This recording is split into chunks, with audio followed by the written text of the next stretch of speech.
these youngsters. Our next presenter is Eduardo Becherell. And out of curiosity, how old were you, Eduardo, when you began building model Oh, railroads? well, I began 3 years ago. I began at the age of 42. So I'm a late modeler. Well, Uh, you certainly don't look 42. oh, But thank you very. Eduardo is in Mexico City. He is modeling Mexican prototypes and has a passion for the hobby, dedicated to increasing knowledge for the model railroad community through his YouTube channel in Spanish, which is pretty amazing. So I want to welcome you to talk about lakes and water today, or water and lakes. And I'm going to let you go from here. Thank you. Okay, thank you very much. Can you see my full screen? Is that okay? Yep, looks good. Okay, Neil, thank you. Okay, well, as you say, today we're gonna talk about the basics of water and lakes. And well, before we start the clinic, uh, like Neil said, a small commercial. If you like Mexican schemes and perhaps you want to learn a few words in Spanish or something about Mexican culture, please visit my YouTube channel just for fun trains. You will find reviews, you will find schemes, you will find different things that are related to the train and the model railroad. Okay, so this is the agenda, and we have 6 points in the PowerPoint. We're gonna talk about prototype, pictures, about techniques, about tools and materials. We're gonna explain the process step by step, and at the last, we're gonna talk about details and waves and other effects that you can apply in your layout or your diorama. And then we'll have a small video, and if we have enough time, perhaps a small session of Q&A. But at this point, uh, it's important to mention that we have different options to achieve the same objective, especially when we're talking in scenery.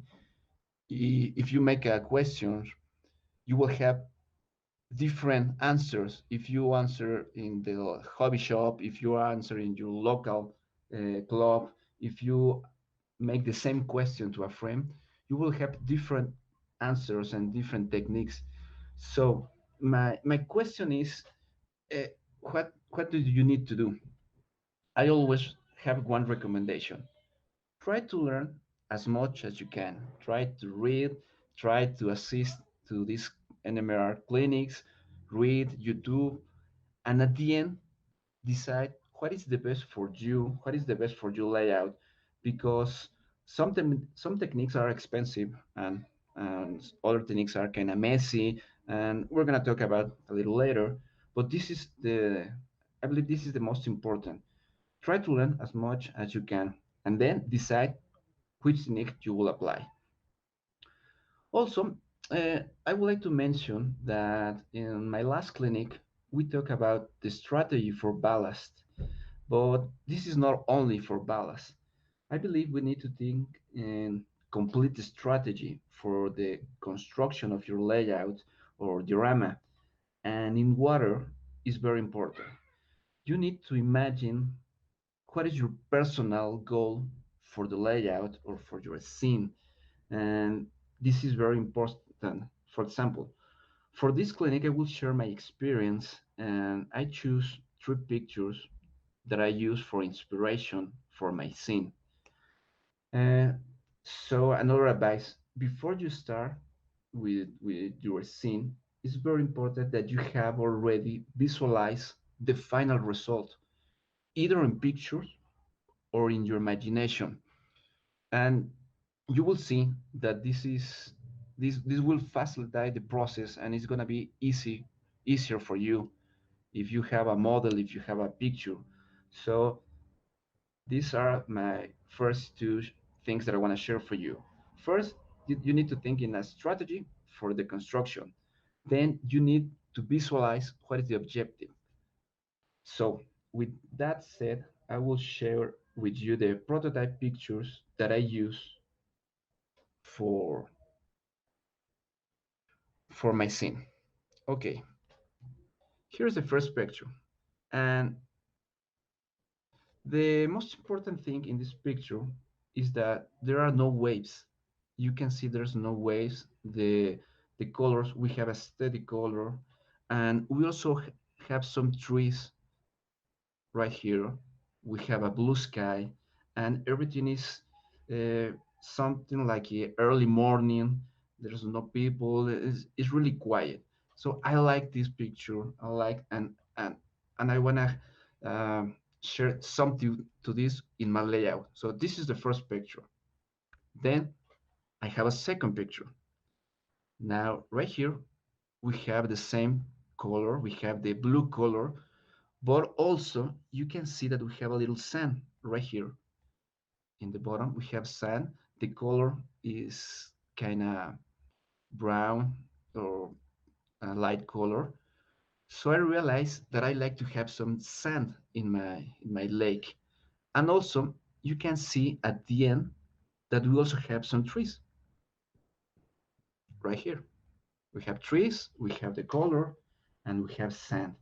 These are elements that I like to have in my lake. And then I have another picture. Once again, we have the color. This is a kind of blue color. We have some kind of waves, and also we have a tree. You can see a small tree. But then we have something different. We have people. We have perhaps a father and a son. They are fishing, and I realized that I need these elements. So with these pictures, I decide I need a blue color. I decide to have no waves. I need some trees. I would like to have some sand, people, and also decide to add extra details like kayaks, rocks, and others that you will see in these clinics. So this is very important. In this process, I already visualize what are the basic elements that I want in my scene. So the next step is to build around this. Now, you will see first the complete scene. Okay, this is my final result. We're gonna explain how I get here. But here you can see that we have some elements that I already mentioned. We have the lake, we have the color, and what else we have? Let me see. Okay, right here we have the blue color. We have no waves. This is very important. We have some trees over here. And right here, perhaps you can see I have some sand, but I use the same sand of the ballast. It's kind of light gray right here. And we have some extra details like kayaks, and we have people, we have a dog. I have the basic elements plus others. Also, in this picture, you can see something that is very important for not only for lakes, for your layout. You need a proper light. You can obviously you can see in the picture, but I changed the lamp in the room and installed LED lamps, so I could have a better view of the layout. So this is very important. Now this is another picture from another angle, but right here you can see that we have the sand, and I add this small dog. What else? I have a house. This is a kid from Woodland Scenic. Is I don't remember the name, but it's something about fishing and other stuff. And I think that it's gonna be perfect for my scene because I have people fishing in my lake, and I have a store dedicated to fishing and supplies and other things. And you can see right here also that we have a steady lake. We have no waves, and everything is really calm. And I try to also add some trees, but instead of trees, I add foliage right here and made a little variation with rocks. You can see right here that we have rocks. This is the final product. So I will try to share how I get to the final scene. What is the process? Because uh, I believe the most important is that you enjoy the journey. At the end, well, you have the final product, you can run trains, you can play. But for me, the real passion is every step that you seal, that you paint, that you pour the water. That's the most important for me, and I will try to share my passion with you. Okay, now let's talk about the techniques that we have in the market right now. Uh, we have different techniques, and the most relevant are these three ones. The first one, this is very popular. The first, paper and PVA glue. Then we have the second one that use epoxy, and you need to mix with a specific radium. And today's topic, we're going to talk about realistic water, and I will explain why I choose realistic water instead other techniques. But I would like to explain key points from from these techniques, so you have a complete vision why I decide to use realistic water. So first, we're going to talk about paper and PVA glue. The key points. This technique is ideal if you are thinking about a sea, an open sea, if you are making a scene with water with intensive waves, or perhaps if you have a dock with ships and you need to add waves and movement to the water, this is a good technique. Uh, Also, the material is really cheap. What else? The material is really simple. You just need paper, you need PVA glue, any acrylic paint, and you need some kind of gloss varnish. This is ideal for large scenes with intensive waves. So this is the key points for the first technique. But there's a small problem with this technique. You don't have depth because because you are working with paper, so you need to add layers of paper in order to add deep to the scene. So this is a little disadvantage for this technique. The second one, uh, the second one technique they call clear epoxy, deep cast epoxy, but involves some kind of epoxy. And the first that I have in mind is that perhaps you heard about Luke Towan. He's a master in the scenery.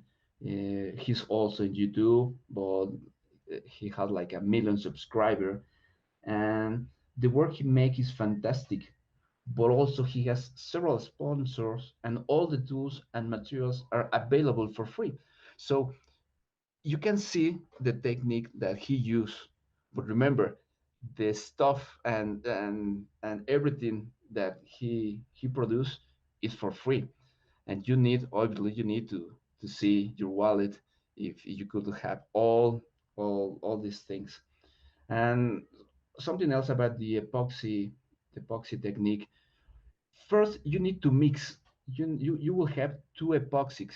Uh, you need to the ratio mix two portion of one with one portion of the other, and this take to the first question: how much do I need to mix? So you need to make some mathematics in order to know exactly how much epoxy you will need. So this is kind of tricky if this is your first approach to the scenery. Uh, you perhaps you can use this like in the second layout, but for the first one is kind of tricky. Then, if you want to paint the epoxy, you need a pigment special for epoxy. You can't use any acrylic paint, so you need to spend money in a specific material for the epoxy. Also, you will need some kind of gloss.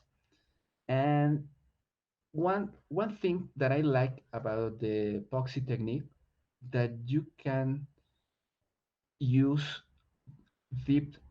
you can have lakes of 1, 2, 3, or 5 inch. This is the real advantage of this technique. If you like to make a lake and you want to that the people see the fish swimming into the lake, you could have up to 3 or 4 inches of deep. So this is something really good with this technique. But again, it's kind of expensive, and you need to do some maths in order to estimate how much epoxy you will need. And then finally, we have the topic for this clinic: realistic water by Woodland Scenic.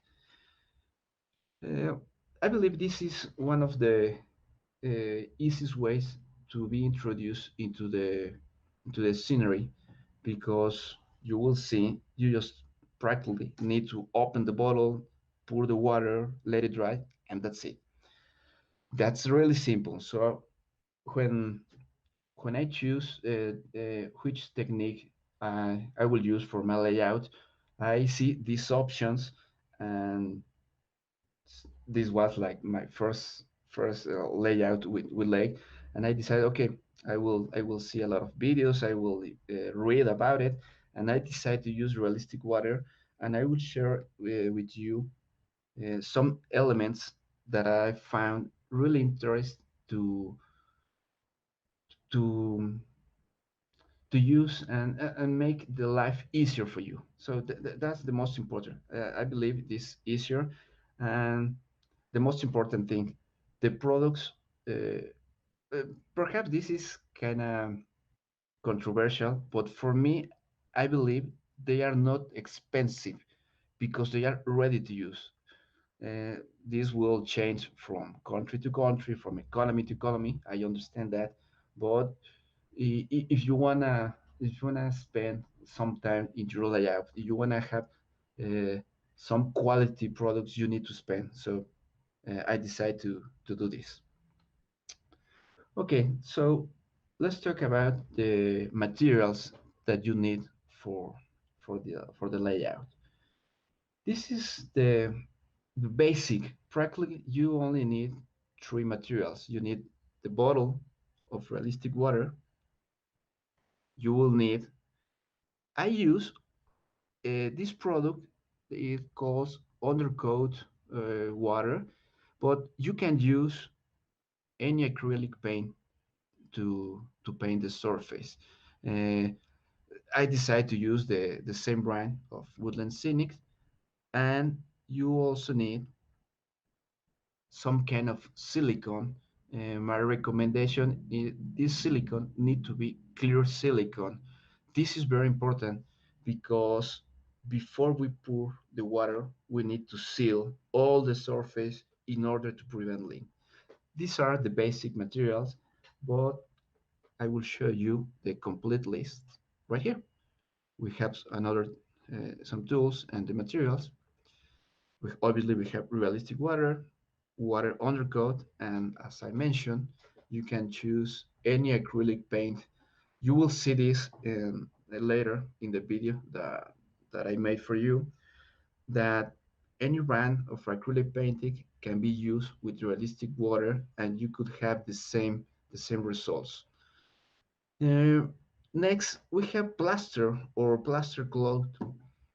This is uh, this is an extra precaution because I use wood to make my lake, and sometimes the wood, especially if you use nails to construct the layout, you have some little holes, and if you have holes in the wood, the realistic water gonna leak right there.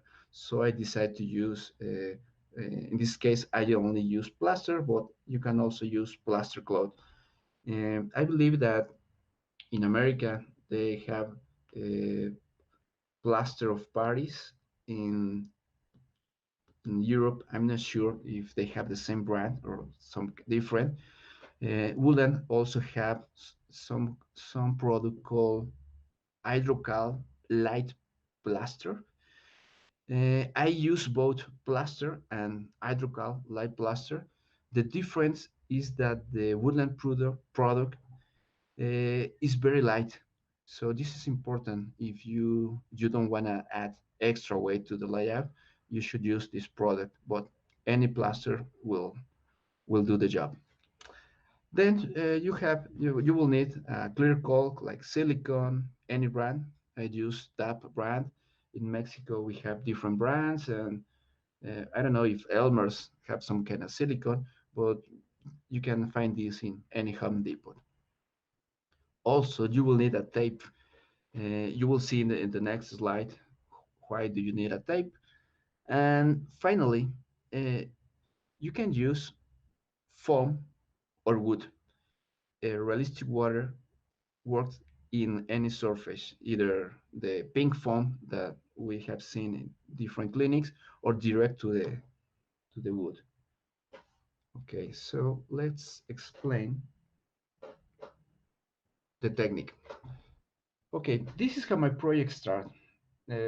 It's like 11 by 20 inch or 28 centimeters by 50 centimeters.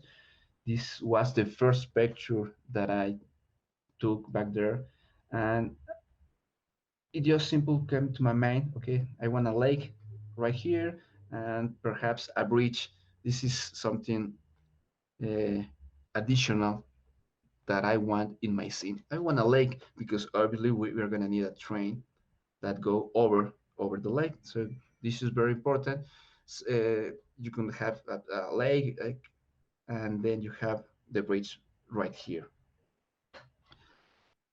Then we're gonna talk about step one. Okay, you can here see the three pictures, and I will explain the importance of each one of the pictures. The first one on your left, uh, what I did, I use an exacto knife right here to remove foam in order to have some space for my sand. This is something that the people can walk to the lake.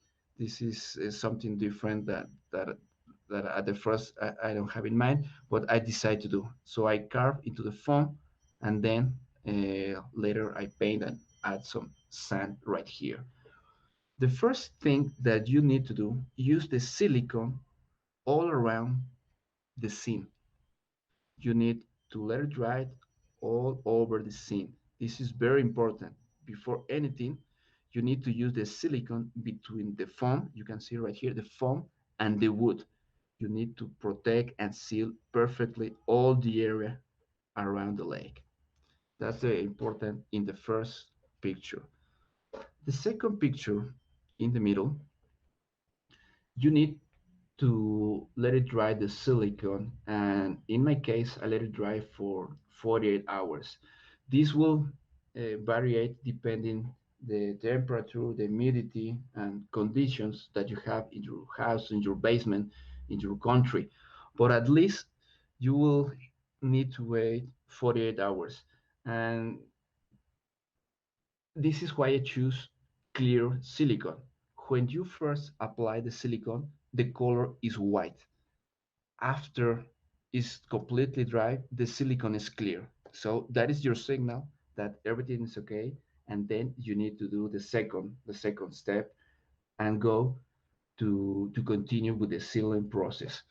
Here also, you can see that I start applying some plaster around the lake, and then I will add the rocks. You can do this. What else? Right here, perhaps you can see very well in this picture, but here I use my tape. You can use any tape, or later I learned that instead of tape you can use some piece of styrene, if you have any styrene, and use hot glue to prevent to leak oop, to prevent leaking right here. And I use the tape, and then I use the silicone. You can use either the styrene with hot glue and use the styrene in order to seal the the scene. This is very important. And finally, in the last picture, I apply plaster all the surface. This is very important. Perhaps this is a little much, but like I said, I enjoy the journey. I like enjoy the process. So I don't want any leak. I don't want any mess in my layout. So I decide to apply plaster all over the place. So this is very important. Then step two, rocks and sand. Here you can see that the plaster is completely dry. You can see again the tape, and I decide to apply sand in this area right here.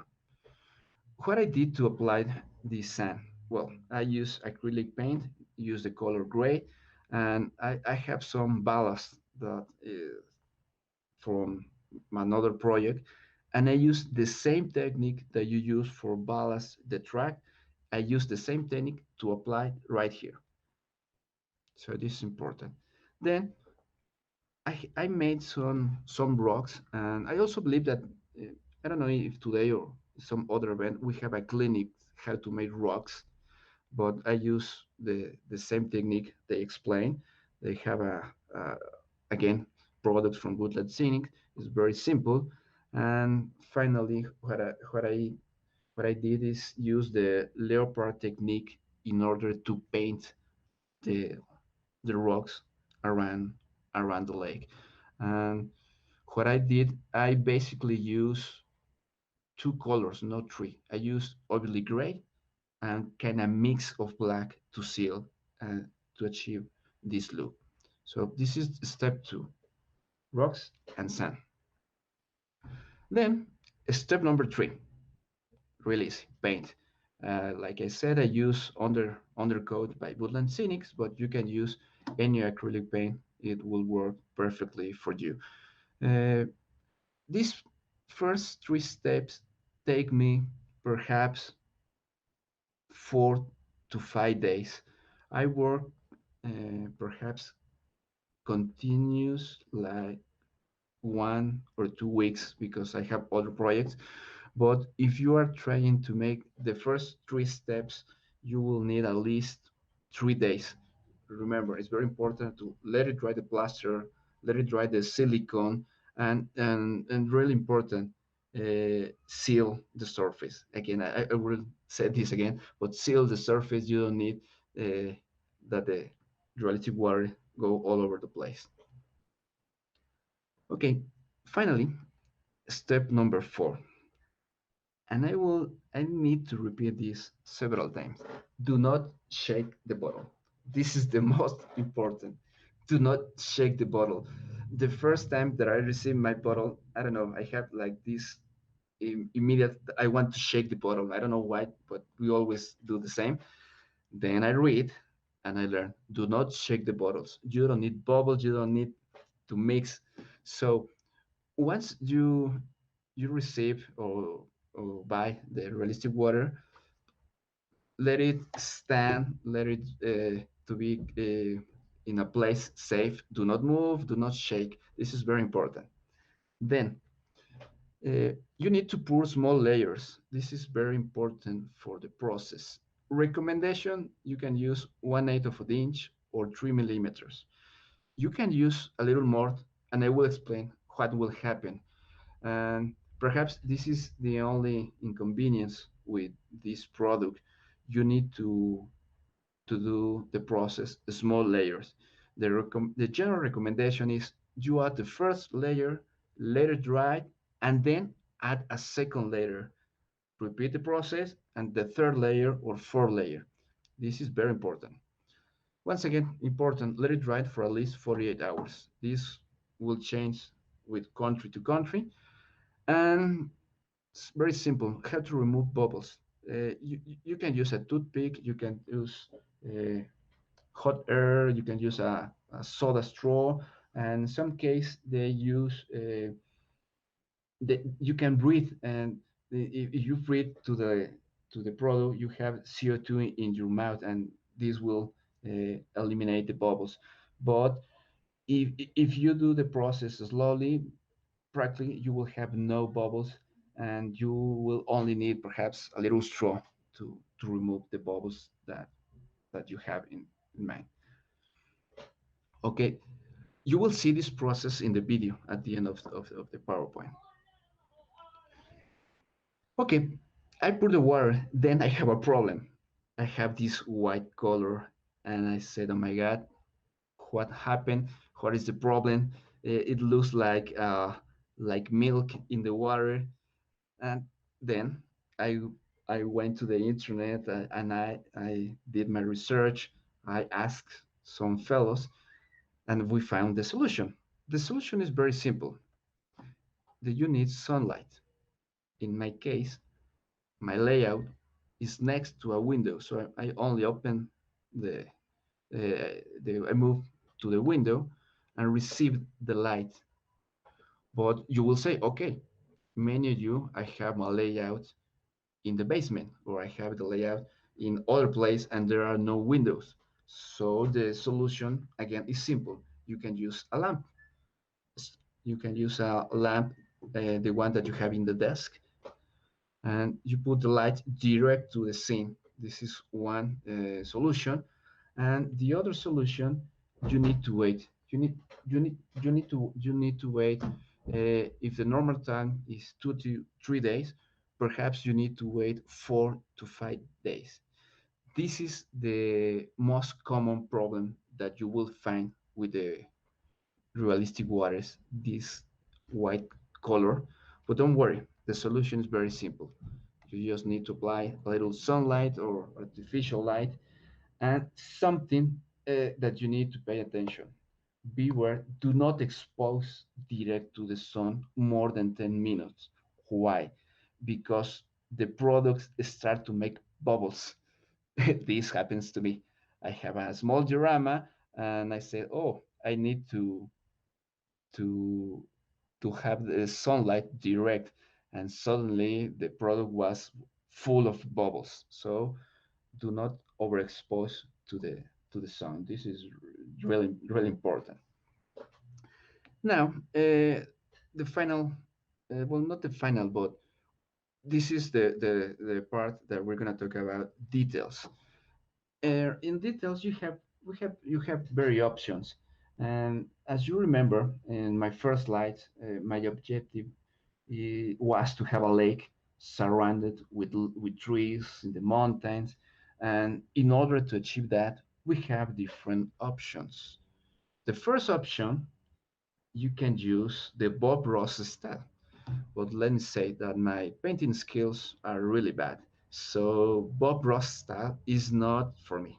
Perhaps I'm pretty sure that some of you will have these skills, but not for me. You have another option. You can only use the blue paint, and I've seen. I believe Neil has this in the layout. He only has blue paint in the back, and that's it. So that's another solution. That's great, and sometimes you can save money with that. But for this project, I did some research, and I found this wonderful site, Trackside Scenery. They have amazing backdrops. They have different products, but I also saw a review about the products, and I love the products. This is one of the best quality pictures. The paper is really good, perhaps a little expensive. The size of this backdrop is like 18 by 60 inch, and I believe the price between 40 to $50 plus shipping.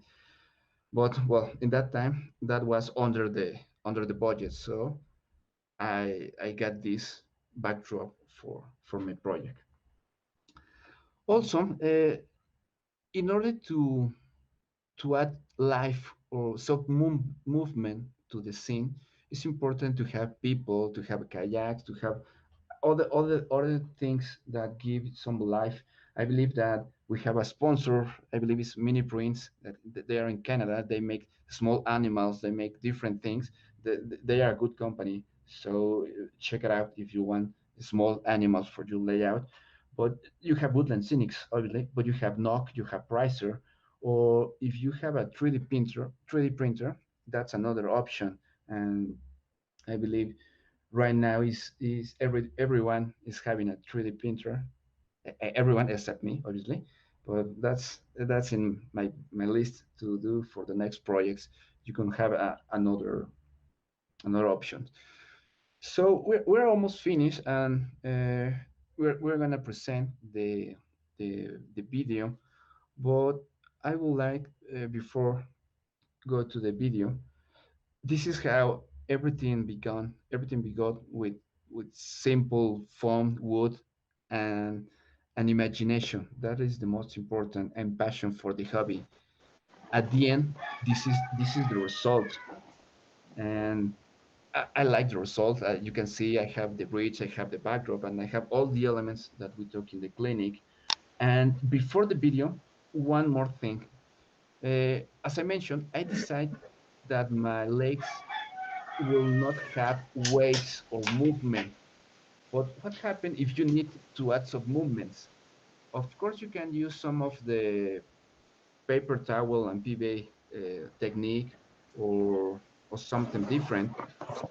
But I found that we have these two products that work very, very well. The one is water waves, and the left one is like water effects. You can create waves with this. I believe it's the same product of realistic water, but the consistency is different. They are more not liquid. They are between liquid and solid, so you can sculpt it and create your own waves. So this is my recommendation. If you plan to have waves or other effects, you can use these two products. And okay, Neil, I believe this is the PowerPoint, and then we have a small video. Thank you, Eduardo. Um, First off, before I For this forget, clinic I will you're use posting this your, foam, oh no, will and you as a post reference I have your a dash name. YouTube You can address see in the this is chat a very somewhere? small piece of And foam. then I Okay, can put it on Also I yeah. will use So I mean, I think acrylic people want to paint. know about your channel because this is very good. In fact, there's not many questions. You did such a great job, and you did mention the backdrop, and my backdrop is blue, but I build things up in layers, so it's all kind of uniformly brought up in layers. But I enjoy painting my own backdrop. And no, I'm not Bob Ross. It's yeah, more. okay,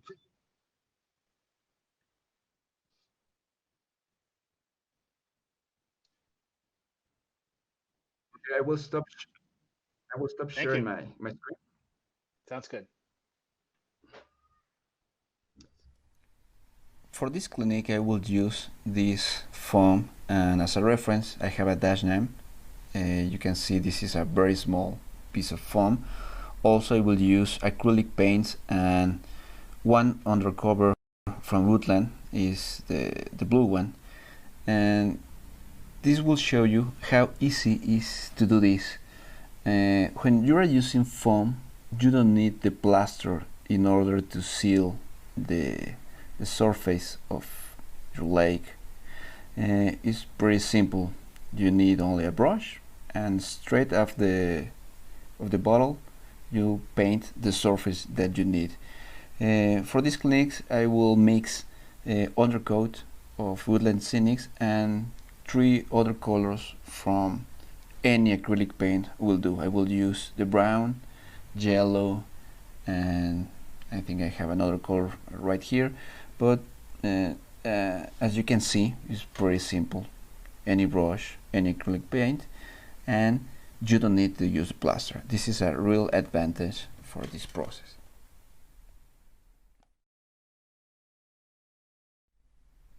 For the second step we need to protect the border of our lake, and for this I will use this from DAP is kind of silicone. It need to be clear. This is very important. It's acrylic, and at the first you can see it's white, but you need to let it dry for maybe 2 or 3 days and it will get complete clear.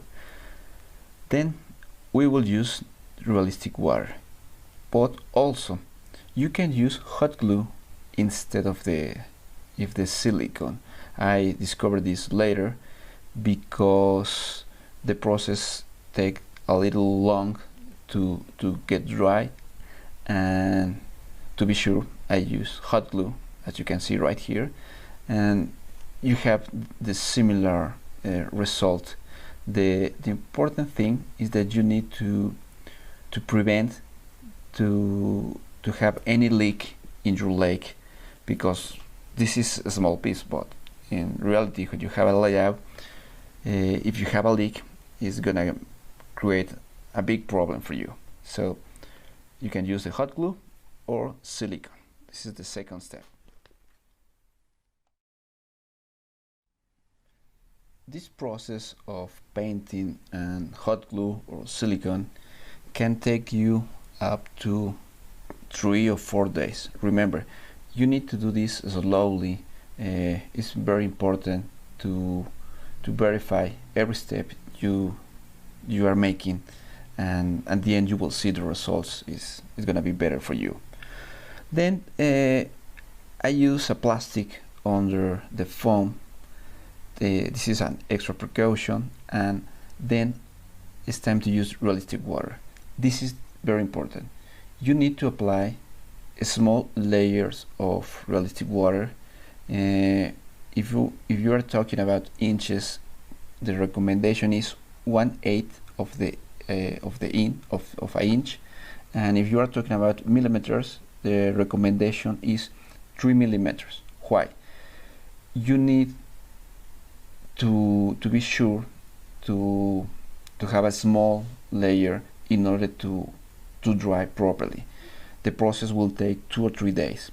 If you add more water to the scene, it will take a longer time, and perhaps you will have some white spots in the lake because the product is too much. This is very important.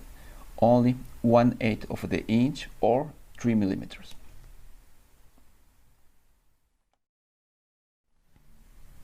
After 2 days, you will have this result, solid as a rock. You can hear, and it's really nice. So that's it.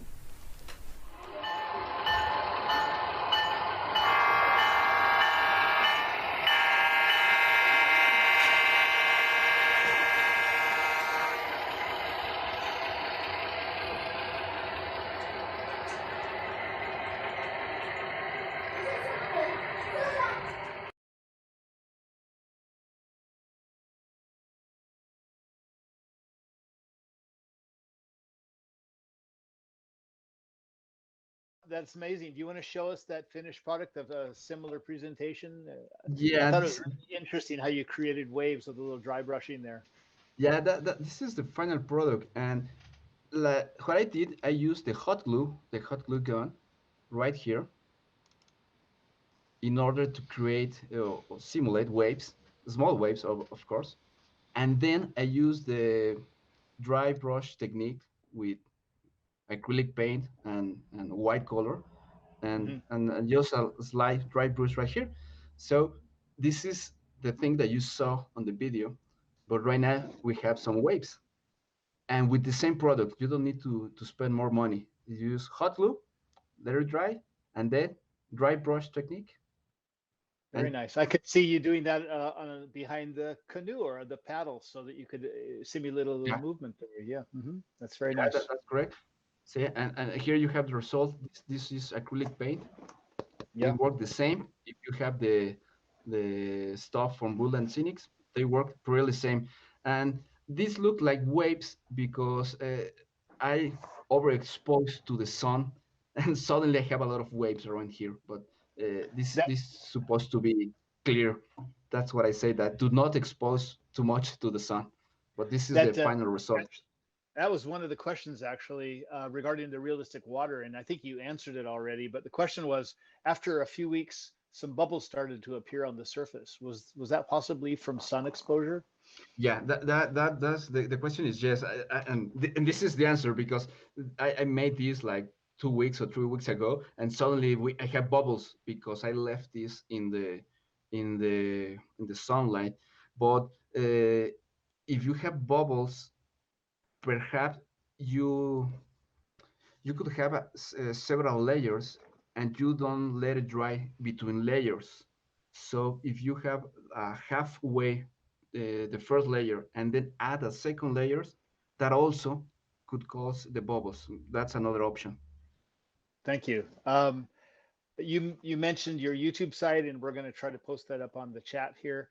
And one of the questions is, have you tried using a hot air gun or a hair dryer to smooth out, some of Yeah, the that technique is for epoxy. When you are using epoxy, you can use the like a torch, a propane torch, to eliminate bubbles. When you are when we are talking about realistic water, you just need to a toothpick or a straw. But that technique is for epoxy. okay. You don't have to worry about it catching on fire or anything, No, yeah, no, don't worry about it. eh?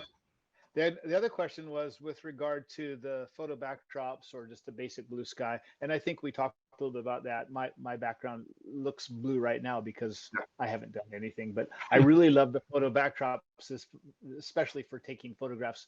One of the questions was regarding the bridge, a really nice looking bridge you have over the water scene. Well, who made that? Do you remember?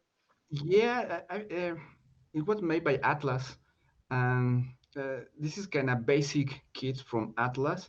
Uh, what I did, I tried to well, I add some LED lights at the end. Well, in both sides, I put some small LEDs. So in the night, when I have my night session, I turn out the lights and looks like if there's a small lamp and then go the trains. But I like it's that. Atlas. Yeah. Yeah, it's very simple. It's really cheap. I believe it's like 20 to $25. Really cheap and good quality. Someone posted your YouTube channel is just for fun trains. That's correct, just for fun trains. And uh, most of the videos are in Spanish. And the main reason, believe it or not, we in not only Mexico, in Latin America, Argentina, Spain, and other countries, we have a big passion for the trains. But many people do not speak English. And I know that they have a lot of ballast videos in YouTube, scenery, but they are in English. So one of my objectives is to spread the hobby, the passion, and I need to do it in Spanish because this is a different way for many people. There were a lot of comments about your scene. One simply said, "Wow, that's really a nice scene." So I thought I'd share that with you. And then others, of Yeah, course, someone just posted "Bueno," so that's obviously that's someone great. who Yeah, found this. that's So it's great. going to be a great presentation. So thank you so much. This has been really fun, and I have lots of water scenes ready to go, and I'm going to try out some of your techniques. Yeah, and my next project, I would like to mix. Today, early morning, I was making some adjustments, and Mhm. then I realized, oh, I can mix the three techniques because I will use the epoxy, something like Look one, and at the top I will use PVA and paper towel to create the ocean big waves. But I will Mhm. use like perhaps 4-inch depth and I will add some fish so you can see the fish and you will see the waves. This kind obviously is a little more complex than the I, clinic I from think today. I think I saw Luke's video of how he did that, where you had a lot of depth of water, and that Yeah, can only be really done with epoxy, so it doesn't have the yeah, lines show up, right? Yeah, but yeah, that yeah, is really fun. Yeah. yeah. Um, That's it. and then Martin also shows how you use a tissue paper, toilet paper, basically in single ply, and you Yeah. can work it and work it and work it, and it's very clever. But I could see you mixing those methods. I look forward to seeing another clinic by you. That'd be really fun. Yeah, I will make a video, perhaps in Spanish, but then I will prepare the clinic in English to share with all of you. And uh, this is the most important in scenery. You need to create your own techniques. You learn from the masters. You learn from Luke one. You learn from many other people in YouTube. I learned a lot of uh, Ken Patterson and many great people in the hobby and then mix and then create your own technique. That is the most important thing for me. and have fun, right? I mean, Yeah, that's the journey. The journey is the whole point of this. Yeah. that is the main reason for the name of my channel, just for fun trains, because as you can see, I'm not a rivet counter, but I don't like to play toys. I consider myself in the middle. I like realistic, but not too much. I like to play again. I like to play with my trains. That's the I most think all important. of us find what that is in the hobby we enjoy. It just sometimes takes a little bit longer, Yeah, and maybe several layouts later you'll figure out yeah. what you enjoy. Are what are you modeling now? What Oh scale well, and what railway? right now I have a perhaps it's not a big project, but for me it is. I'm in the process to building and modeling a Mexican Revolution train because it's kind of funny. I haven't seen some project like this in Mexico. And in Mexican Revolution, the train was really important for all the process with Pancho Villa, Zapata, and all that. So I'm making a train of 7 cars. I have already a box car. I'm a kid from Label. I'm making the most prototypical. I found this wonderful company, Label company. They made wood products, and I have a caboose. I have a what else? 32 4 feet box car, and I have another car coming. Is 40 foot, but this is like the big process. But the real challenge for this process, I need to print 3D people, revolutionary people Yeah. that don't exist in market. No, in fact, So a lot of figures of pretty much any nationality except European are just non-existent. I've found there's very few models, figures of Chinese, Japanese, Filipino, Mexican, what have you, right? I just even figures of African descent, right? You just it's difficult to find, and so you just have to do your best. yeah, and my plans, I think I will buy a 3D printer because if you see a picture of Mexican Revolution, you will see full of revolutionaries in the top of the car. So that is and a key element for Mexican Revolution. So it will take a little longer, perhaps 6 7 months more. But right now, that's my latest project. Very good. So I have a couple of other presenters popping up already on our screen. So let's wrap this up. If you have anything else you want to add, now would be a good time. Otherwise, we're going to probably take a pause here and get the next presentation going. No, Neil, thank you to everyone. Thank you everyone in NMR. And well, you have my channel and any comments, I'm really glad. Opinions, thank you very much for all. And we'll see you soon. Thank you, Eduardo. See you. Bye.